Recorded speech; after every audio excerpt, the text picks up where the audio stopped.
Honey యొక్క medicinal properties and దాని usages ఏంటో ఈరోజు తెలుసుకుందాం.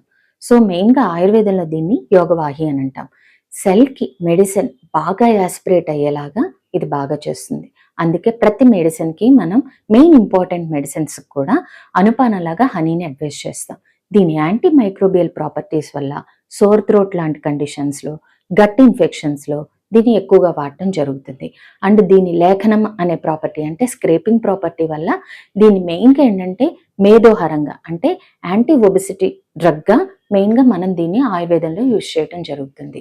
అండ్ ఇన్స్టెంట్ ఎనర్జైజర్, ఇందులో ఉండే glucose and fructose instant energy ఇవ్వడానికి ఉపయోగపడతాయి. సో దీని వల్ల ఏం చేస్తారు అని అంటే మెయిన్గా షుగర్కి ఆల్టర్నేటివ్గా దీన్ని తీసుకోకూడదు.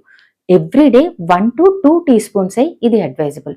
అండ్ మెయిన్గా ఏంటంటే ఈ గ్లూకోజ్ అండ్ ఫ్రక్టోస్ హెవీగా లోడెడ్ అయి ఉండటం వల్ల దీన్ని మెడిసినల్ ప్రాపర్టీ వైజ్గానే యూజ్ చేసుకోవటం చాలా ఇంపార్టెంట్.